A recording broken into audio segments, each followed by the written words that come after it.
The Kerygma is the basic teaching of why we're Christian and communicates to us a relationship with God. It was what was first preached in the early church and is the main tool of evangelization. And today we're going to begin by looking at creation and especially what it means that God created from nothing.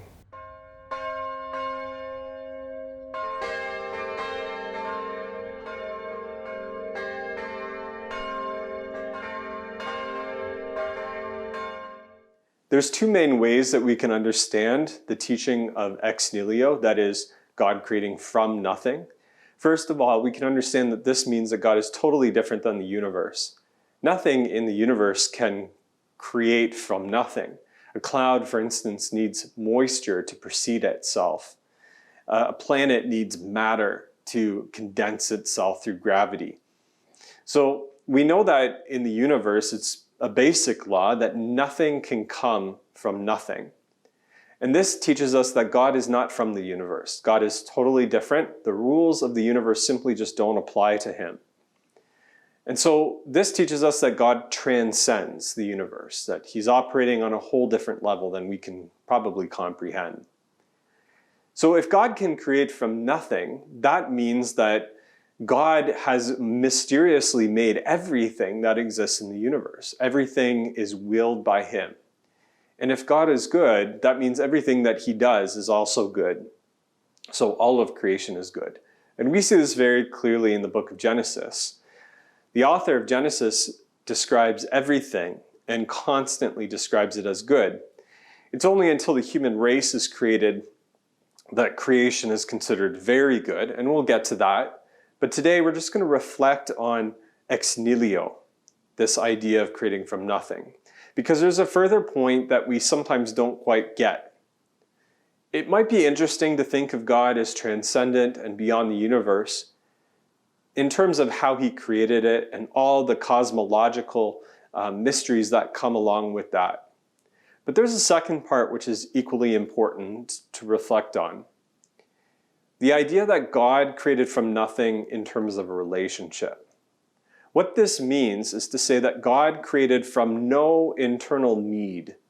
God didn't create us out of an impulse to fill in some sort of gap that was empty within himself. In fact, if God is in fact perfect, that means he's lacking in nothing. That means he's not bored, he's infinitely interesting.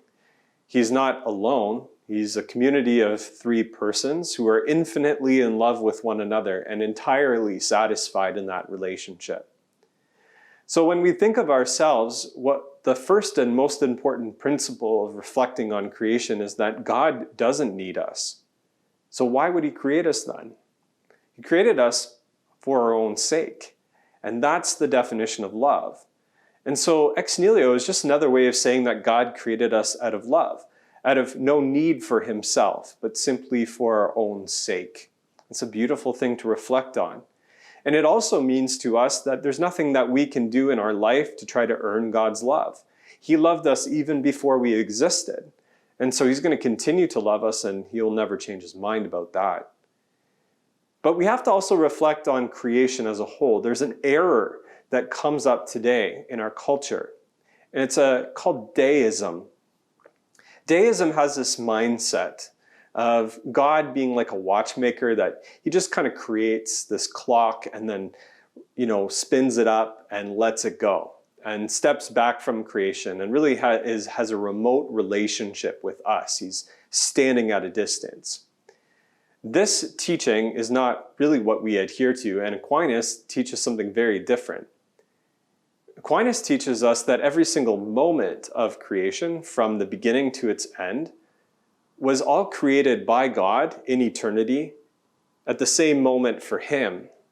So we don't really know how God's time works, but what we can understand is that God sustains all of creation and creates from nothing at every moment. That means that God is holding in existence every single thing intentionally that exists to this day. Every hair on your head, or for me, the beginning of the lack thereof of hairs. But every single person at this moment is existing because God is intending them to exist.